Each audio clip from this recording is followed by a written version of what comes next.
D'abord, Naina Louba, Nathalie P. Caméra. Vital Caméra, camarade. Nous avons un membre parti na été. Nathalie P. Caméra. Donc, vous pouvez nini na sala demande exacte. Et puis que ça m'a dit na moto moko ta téléma, naza président fédéral sur na katanga, na téléma temisi batona na sape kombo. Na habité pourquoi sala honte. Sauf Félix a salé en haut, na habité pourquoi peso déranger. Tout le monde a Marine Le Pen, a parti à papa na. Chers téléspectateurs du micro du Pasteur Bobo, partout où vous êtes, à travers le monde, nous vous disons bonjour ou bonsoir. Ça dépend de l'heure à laquelle vous nous regardez. Nous sommes à Bruxelles, Bruxelles, capitale de la diaspora congolaise. Mais aujourd'hui, nous sommes avec Abraham Louaka Bouanga. Abraham Louaka Bouanga, qu'on ne peut plus présenter dans la diaspora congolaise, mais aussi au pays. À Washington, tout passe par lui. Si vous arrivez aux États-Unis, vous n'avez pas été reçu par Abraham Louaka Bouanga. C'est comme si vous étiez au Canada. Bonjour Abraham. Bonsoir. Et je rappelle que si vous passez par la Belgique et qu'on ne vous n'êtes pas reçu par le pasteur Bobo, personne ne vous a vu. C'est comme si vous étiez à Paris. Exactement, exactement. Comment ça va? Très bien. Mais on vous voit à Bruxelles. Deux raisons. Une première raison familiale. Mon père est ici, convalescent depuis 2015. Il fallait absolument que je puisse venir lui rendre visite et je l'ai fait. La seconde étape, c'est une étape de contact auprès de nos amis politiques, mais également auprès de la presse et de la communauté des combattants résistants, qu'on puisse un peu voir à ce stade-ci de notre combat, qu'est-ce qu'on peut faire ensemble pour que, effectivement, il n'y ait pas de glissement en RDC. Voilà la quintessence de ma visite.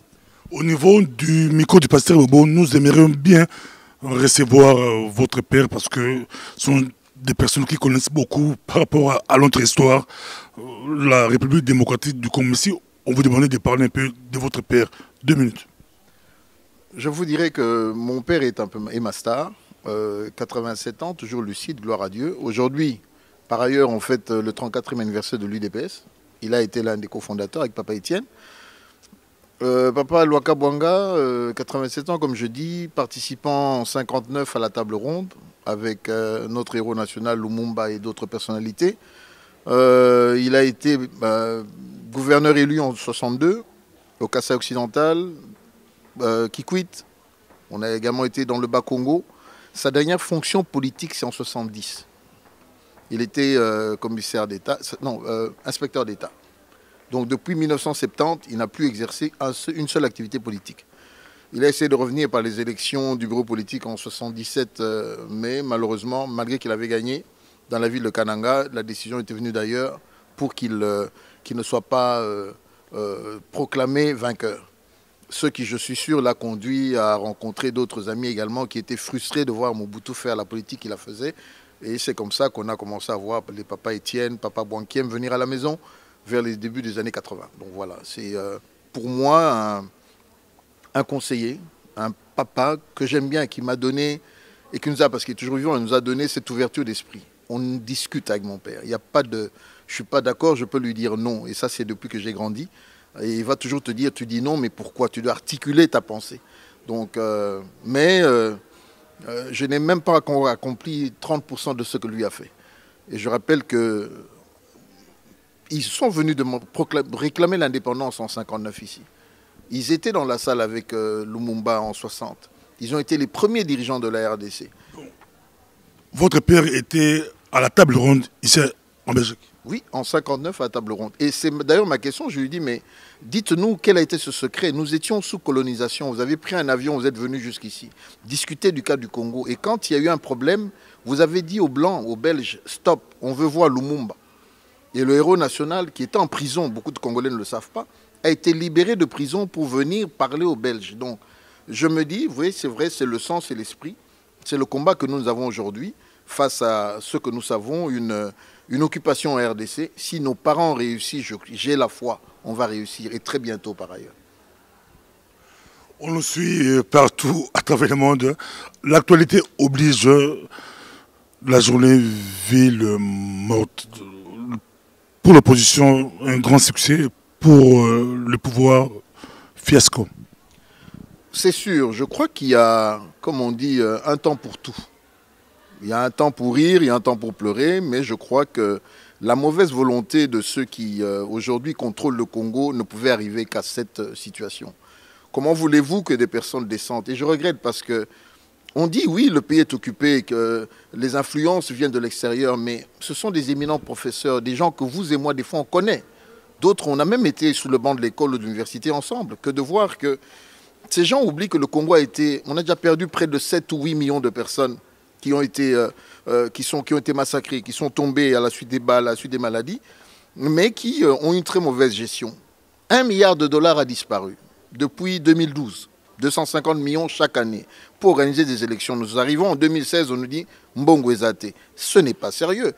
Et vous connaissez le flux de personnes qui viennent ici, que ce soit aux États-Unis ou ailleurs. Nous voyons le train de luxe dans lequel sont engagés les politiciens congolais. Donc à un certain moment, ce qui est arrivé aujourd'hui, c'est tout à fait normal. Ils ont été incapables, malgré les grandes richesses qui ont en RDC, malgré des grandes potentialités, d'apporter une solution au social du Congolais. Le Congolais aujourd'hui, il a mangé le mpoukou de la maison alors que ça ne se mangeait pas. Et comme Bagnaou et comme Bambois, la prochaine Tourdiani, Cabri. Donc il faut comprendre qu'ils n'ont pas pu répondre, satisfaire aux besoins du peuple congolais. Et c'est tout à fait normal qu'aujourd'hui, ce que nous venons de vivre, ce que nous avons appris, pas simplement à Kinshasa, mais à Lubumbashi, a été une réussite à cause simplement de leur mauvaise gestion.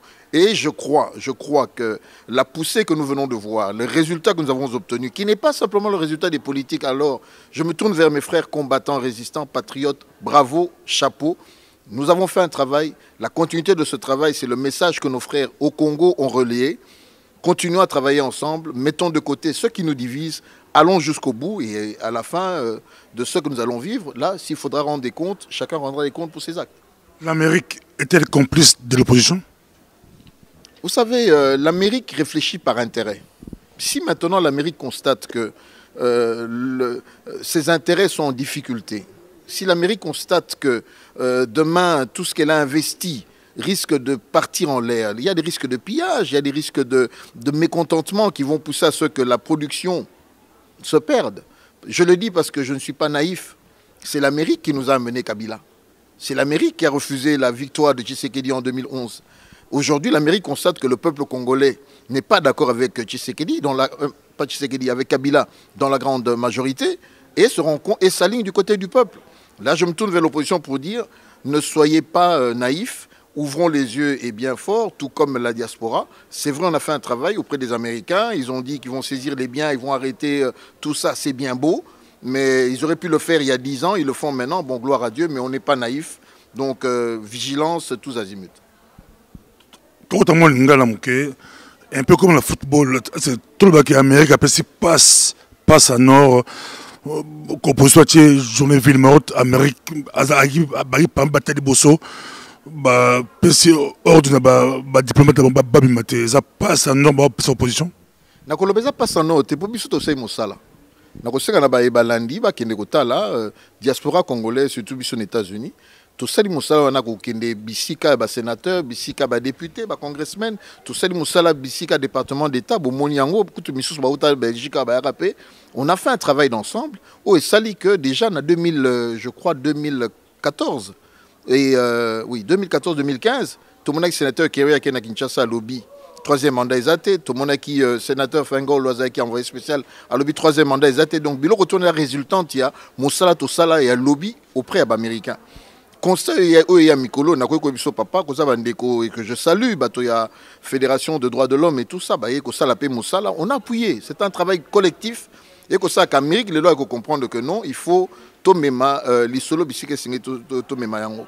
un point important, information, beaucoup de l'année passée, maman, l'épouse et vice-président de Biden, à Kendaki, il y a Bisso Bisca en Amérique, je ne suis pas américain, à Kendaki na Goma, et Bissika il y a docteur Mukwege, et na Bozongi na ye, le lendemain, le président Obama a pris une décision exécutive. Donc, Alexa Gaïleka, on a parlement à lobby, à Kouessi Mibeko, Tokobanda Rolande la moto, Nyoso, Abomi Batona Est, Boyena Boye. Et c'est cette loi, ce décret-là, qui aujourd'hui va être mis en application. Donc, il y a Moussala Tosali, Nabiso Nabino, Amérique lelo to contraindre ye alanda biso na nzela. Donc pas César ya biso moko yango to lobi bale yaka na makolo na biso to ba robetela malamu.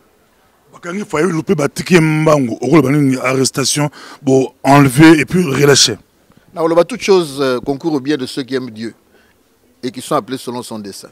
Kulutu nanga yebi que namboka na biso na ta na Biblia sengeli bakanga po ba matisa na ta on atalaki neti audimat ya information kulutu na biso akangaki benzo audimat lobe zaka fayulu na fayulu et je crois que bao bazaki na moi maele ba poussa pemene ba biso que non ndeko na biso basalo promotion malamu ezo la saka berreur peur échanger bango ne bakomi ko banga yango bakomo sa berreur na bakanisa peut-être na ko kangaye bakuta peut-être manduki to eloko mosu na kati ya motuka basimbise touche mais tokomisi nzambe po eloko mo pe kumelete pe na ko bisa ba congolais peut-être boyebite lobi ezaki penza ezaka biso moko te na bandeko na biso ba yaka na Congo la sous-secrétaire américaine en charge des droits de l'homme à Congo na minute na zoloba mibeko kwa kilo ba mo ba yebi surtout ba o ba loba ke non tokozo injonction pas mutute Lambert Mende Nathalie caméra pe na koloba na oyebi ba yebisa bino nini lobi et na zoyebi ça pe ba congolais lelo boyi ba semaine za roya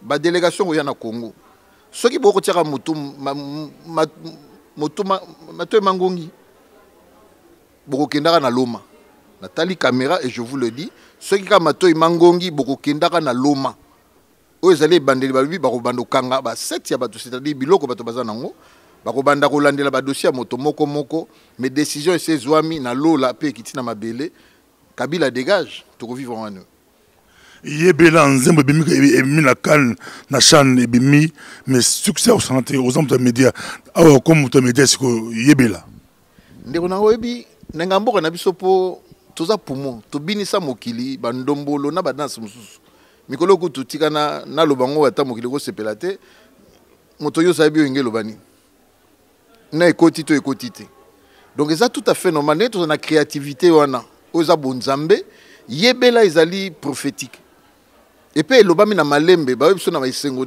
ndeko nanga yebela je crois que ça bien donc oza na tango ya ko yebela ya ko bongisa pe soko bebisi mibeko oyoki ne ba yebisi te etali obeyo mais en tout cas coup de chapeau na profiter na bisa ba joueur nyoso ya Léopard entraîneur bisika azali pe na ina lobelo ko moko ndeko nanga bobo et ça nga passe président Kabila prometaki $20,000 na ba joueur bazuka 5,000 na répété beaucoup ne beau vérifier $20,000 étaient prévus na ba joueur nyoso Léopard bazuka 5,000 ya pamba na jeep on a pesi bon ba jeep est disponible botika kokosaka ba joueur boza malamote boyebi ndeko na biso ibenge akolo ba pe mingi te puis il fallait bien maner équipe mais ce n'est pas bien escroquer en oti wapi bolaki et comme na tango kopesa bopesa te na bino wana ka bozoleka bambongo na oyebisa bino boyebela peut-être Kabila zo banga yebela abi bon bango bazu coupe bango ekumbele nzembo yebela peut-être esengona équipe omoni ezelo mo ezai prévisible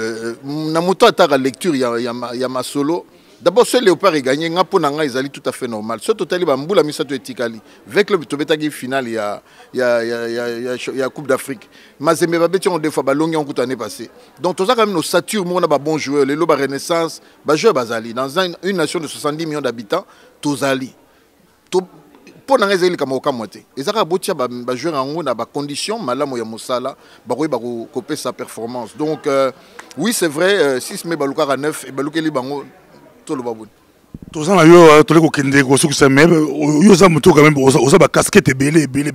Toujours la casquette sur la politique, toujours moi me tourner belé, babi Abraham Loka ba on la carte Belgique, mais bato ba qui pasteur bobo micro du pasteur bobo, yo tout le monde tourner la bisoye, babi yo moto au même sa terme vie boussole, là c'est osé bango vie boussole, mais car yo mo ressources, au rôle de vie boussole, azara vie boussole, to boussole changer. GPS boussole. En tout cas, au moni ndeko d'abord bisika zali na batonaye bandeko nanga pareko losako yangwana na kandate. Au moni soki oye opesi elika na bato. Yango biso tozalaka po nanga kulutu na ebi mama na ebi bana. Nakota na ndako ne avant to bana masolo pareko. Na ebi kulutu nanga ko avant wana. Tant to bani mosala je crois que a pesa ki bato espérance makasi. Et puis Nabino parce que oui bah cadre ya pareko nakoloba boye ndeko na nga pe natali caméra pe natali yo nga na sila ko koma mukanda te pona ko ta pareko baaka ko lukanga na ndako batineli nga moto kende bo na ye nazaki pe na mama na bite na luka nzambe elonga nzambe nzambe ay ba kotali sanga so singi na kota to na kota te to kotaka to saka pe mosala umona lelo pe ko mituna depuis to tika est-ce que yo ka pareko na États-Unis na ebite place bisika bazali kasi na lobi kaka ke to kotaka to nimaka ke na États-Unis babeta ki moko makofi babeta collègue na makofi tes collègues na biso pa congolais lo kwa yo nanga pe azape leki no ya Équateur lo kwa yo siko na lobi boy sango za tribaliste hein azaleki asaka erreur to bisaka pourtant bango ba président ba roya rebelle kolata tenue militaire te Washington a ville mora moke leki na biso asaka erreur tant ba moni pe azaka mbinga il fallait que ba bete ba neutraliser yango ba moni beta ki mabene ngona soit za nzoto miki alati costume peut-être ba longoleka malembe mais na alati bilamba na ba moni le roi terroriste donc ba ko beto ndenge morote il faut pas frapper na manière que ba neutraliser bon malheureusement pour lui mais ne boukana belé mais c'est un jeune frère à moi peut-être mo qu'il ba raté aza neveu nanga par alliance magé na luluwa donc so retourni on les a ba détail peut-être une émission trop ça si Abraham ba beta on a des États-Unis d'Amérique oh ba beto on était des États-Unis d'Amérique ils ont plus États-Unis. Mais ndeko bato faut pas comprendre les États-Unis zanine. Président Obama a organisé réunion entre États-Unis na 50 pays africains. Toji ba délégation 47 présidents ba na kati mboka. Talana nous donc embouteillage wana. Donc c'est-à-dire ba service de sécurité ezana maximum à musala. Ba jukuto ba soda ba tie bango donc mututo azo ma suspect. Il faut pas que un seul président a un problème, un seul membre de délégation a un problème. Et yebani botel nyoso za kotonda, ozokota, il faut pas checker ba soza ne loko mabe na nzoto. C'est ce qui est arrivé. Siko eloko est commis pourquoi? Président Kabila ndengaza na Joseph Kabila Kanambe Borotia ne Borotia de toutes les façons na mikanda wa komi Kabila. Yé na ndengazali. Tango yaki aux États-Unis, alouaki hôtel Yemoko. Hôtel Mobimba. Ce qui je crois, il y a une cinquantaine de chambres, Yemoko. De deux, Ndenge, Américain, Gazaki, parmi les présidents Oyo, Mokile Telemelaki, avec la sécurité Moroya, Makasi. De trois, Bisso, combattant, Toyebaki, que sécurité n'est pas maboko na bisoté. Ayaki na basode à Libanda. Certains disent que c'est Tanzanien, pour Monoromoro, Tozo Ranate. Donc, on a basé une mission que, Bozélate, il faut neutraliser. Information et yaki. Mais on rappellera que l'un des pays les plus violents, c'est les États-Unis. Et ça, c'est liboso. Quand on dit que oh, abokelaka bouche nani li papa, ceux qui batika kango qui batika na mutunyoso. Kutu mikolo so bota les ama mingi to mandi ba boma batu. Pamba pamba surtout batu mwindo. Donc kutu to comme sanzambe ngende kona biso ana bomoy. Peut-être que mo kanga misa munduki asale mabe. Mais yemoko ayebi. On ezaka même moi reproche to. Pe je yebi ça que non d'abord ndeko. Bisika pe okendaka no kendaka yo moko puis se consigne à groupe ezalaka que non toze la biso nyoso to okende mais yo mi welisa ko okende kuna yo moko pona nini okotuna mutuna na ayebi bisika asaki mo mbeba mais bobo sanate on les a consigne à sécurité le quoi neti mutu misi munduki ba ko neutraliser yo c'est le travail de tout service de sécurité bien outillé. Bali ko landa tout le qui était pour dur pour ba chrétien qui peut-être ba chrétien qui mais tout le monde est pour. Partout. Na lobby bien. Jacques Miango, aza neveu nanga. Tozane makila par personne interposée. Bao bayebi, peut-être bino boyebite. Nga Miango na une relation à Katiandako. C'est mon petit, soit kinga ke ba betaye. Vous comprenez? Ya te ke o ba chrétien, ko chrétien papa nanga so telemi na misa to sala. Yo ba chrétien o kufa so sala on. Donc soko telemi ondimi mokile mona yo ondima mabanga. Et puis ceux qui sont là, vous aurez ma bangue belé, mais le système qui nous pose à goût, il faut pas créer pour pas mater. Donc côté on a donc rien à voir. Merci beaucoup. Mais il y a tant au long de Paris, comme bébé donc papa Azar, mon cofondateur, il y a grand parti de UDPS. Batbagasaki Abraham Loka bon a de côté à UDPS peut-être et puis pour la hein, il m'a dit Loka bon a on est mais au Kimila yo, bah mon pas Vital Caméra. D'abord, Naina Louba, Nathalie P. Caméra. Vital Caméra, camarade. Nous avons un membre parti na été. Nathalie P. Caméra. Donc, si vous pouvez nini, na sala demande exacte. Nami Louba, mukona longa na pareko, na kufanda. Na s'occuper na code 243, na sa lobby na ngai. Les loyo, et je crois que na raison de travail, na po na nini. Tout ça qui na pareko, so to kota pareko pour tout ça marche, te Kabila dégage. To kota pareko, to tia misolo po manduki makobeta kabila kokima langage nga na côté la pareko yango wana o ebele to convaincre baninga ezalaki te to no sa ba marche ba protestation kota ba bureau te yaki ke moto azaki na vision pareko lobi na biso nga na za expérience na yebi bisika bato bazali ndenge pa za ko loba na bisika la laka na ko sala boye kaka ndenge zo loba na ndenge biso pe to kena isima na mais tant to zo mona ngote nga na sala 7 ans 7 ans c'est une longue période. Le résultat na zolo batali ça si moko betité bon to continuer ka kozana sima moto ka ndengwana te tokoli ce peut to longwa to ki na parti mususu ba lobono abipete tango to longwe to lobité ndenge to zo koka ya lomate peut-être que ce to ki na cadre politique to koma les loyo je crois que ceux qui bandeko bazana kondima ba omona ke to le logo beta lisolo ya constitution article 64 troisième mandat eza souté que yo pijum échanger pona nini parce que tu le vois biso tu le vois pe ba ninga muso ba to comprendre que non il faut que na politique mais je rappelle Vital Kamerhe l'UNC c'est un ami tout comme Jean-Lucien Boussa Azandeko donc j'appuie les partis politiques pour bazana o biso tozana ngote bana assise na terrain les loyo netro lobawa Abraham Akoloba peut-être n'habité ceux qui 15-20 par contre na ville à Kinshasa mais Vital Kamerhe na mo association il y a parti na basé établi na Kinshasa ba hôtel misa na ville mota lobi Jean-Lucien Boussa hôtel misa Jean-Claude Mouyamba hôtel misa na mosusu to benga bazana webele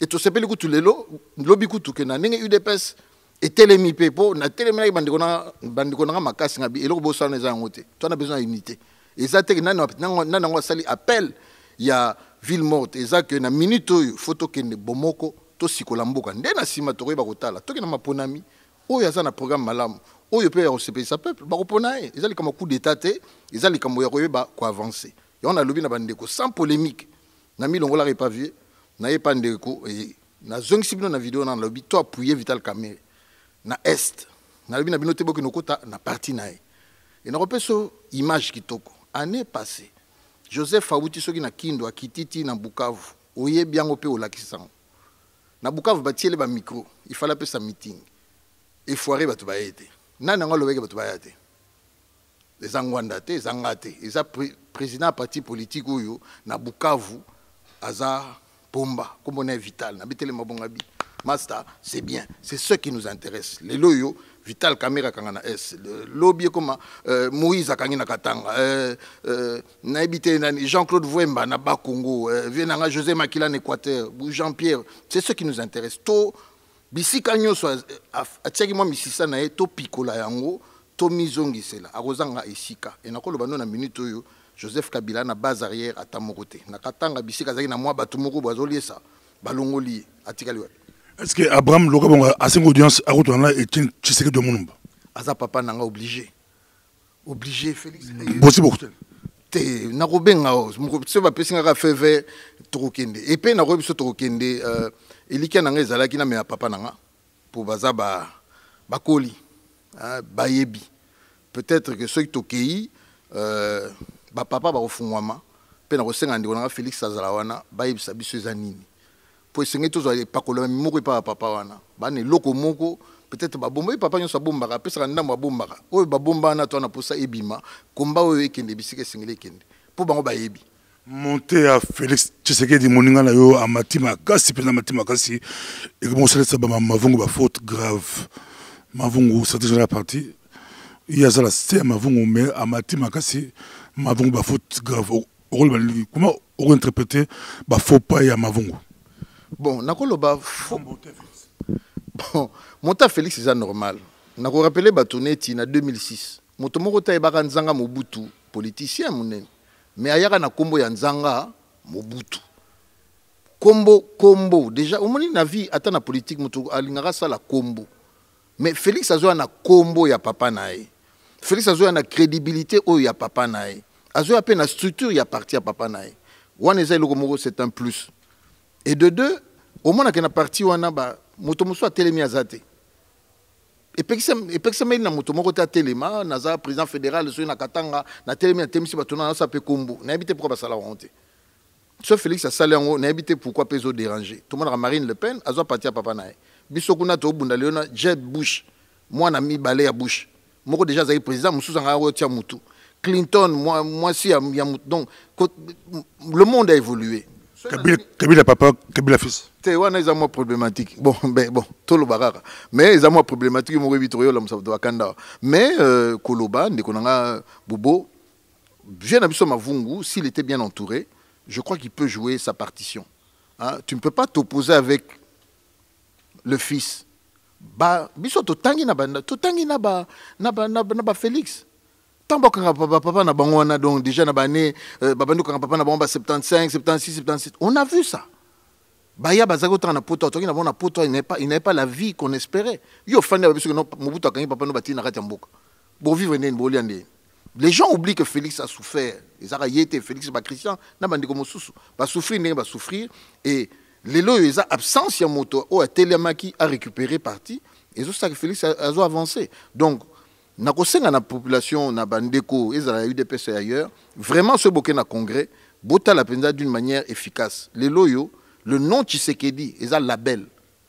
D'ailleurs je vis en Belgique, il y a eu un man de Croo, il y a un autre de Croo, il y a eu Louis Michel, il y a un autre Louis Michel. Sur polémique on a besoin nango pourquoi totika polémique oyo zangatina lelo passé bobo en église ce mono akoli akomi pe responsable mabe na pe exemple passé Moutiebele azara bishop té bana boni basi batemba pasteur donc totika kozala na motema likunya bongo Félix na bandeko ne ba souffrir soki nzambe alingi ke bango nde ba remplacer Félix na remplacer papa na bango vient nga mavungo zo mabete asala pe nzela nae etanga makaka y aura un chef mi balete ce ba ko mi balé comme division. Donc, pour ça, on a 2 minutes au clôturé vidéo, on a monté, on a casquette belé, tout sur un combattant. Les combattants ont apparemment perdu la vitesse. Ils ont dans la balle Colandayo, reste casé à Paris, balle Colandayo, bien qu'il y a le bas à Salomon qui n'est mais et tu as toujours un grand combattant, battant un peu bangé, belé, n'a autant comme planté. On dirait moi perdre de vitesse, Moro, et Zamakasi, au détriment des politiciens. Politiciens, Bamati, grand parti Emati, personnalité Bazomata. Comment vous interprétez comme Mouta Presse, vous avez presse et Makasi. Comment vous interprétez de l'homme UDPS et aux Makasi, Pariko, Yotika qui ont là, le Lopé et Zomata, mais mouvement il fallait et comme Mama Solo. Et quoi souhaiter Bakamere Bamati, Moïse Katum Bamati, politicien Bamati, on dirait comme aux on a assiette là-bas. Il y a Yambo Izali que RDC est en Belgique, RDC est en États-Unis, RDC est en Afrique. Tout ça, Misa, tout ça, Libanda Ao. Et Sengeli, tout ça, toujours na pied. Bisika Masole Salem. Beaucoup y a beau lobby, beaucoup de lobby. Seul lobby est Sili, c'est-à-dire beaucoup de na Mindele, beaucoup de ko peuple. Pour ceux qui n'ont pas d'élection, bango ne ba opona, bato awate. Ceux qui peuvent nous fonder sa institution, ils allaient awate za nambo na biso. On est à élément liboso. Disons la diaspora n'a jamais, la diaspora combattante, ils sera capable de faire ça la organisation. Aujourd'hui, bela sous slogan bimara, combat sans leader. Tozo pousse à totia mutu, rien, mutu dire, ben image ali ba nikonangai. Bere réunion soana. Et musus ko bakisa. Troisième point, ndekonanga. Mais biso tout ça va marche na kati ya Bruxelles là na ba 90. Ba combattant, patriote résistant bazala raté. Musus ko to bazaki na ngamu mususu, ba beta biso fimbu. Lelo tondima ba ya koto. Donc, Missous Bakanisa que combat Tobani nango au bango ba ko rejoindre biso na ba 2005, 2006, ba 2011 et ça yelo kwa sika non ba combattant debout bazaka na Kisasa yo moko yebi okuta wana zando na ba discuter na Victor bazo discuter donc et ça répond au ça bato bazaki sans repère que retour il y a eu des personnes na combat na maboko c'est tout à fait normal pour babana masolo en avant bino pour Missous pe ba lobaka lelo bazaki à l'époque na maréchal.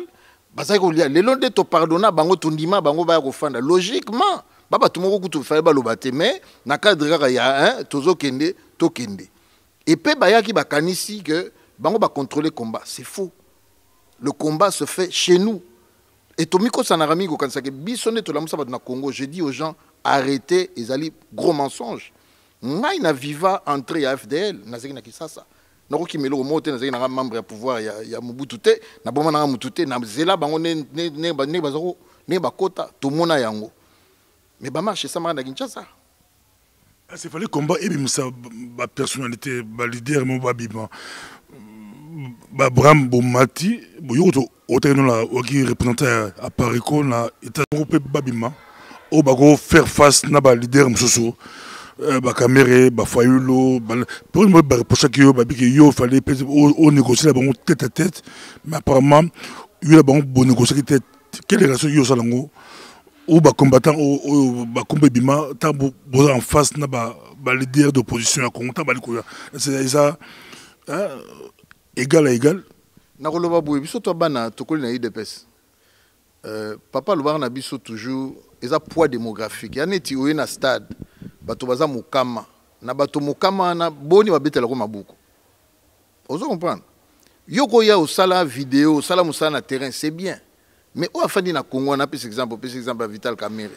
Parti na e efandi na l'élection 2011 à Sakokisaki sur 8%, donc sur 30 millions, tout le 2 millions de Congolais si va voter pour nae. Vous comprenez que ce qui est na Kisasa, on te retale en peut-être on te YouTube, mais yé ba mon na terrain.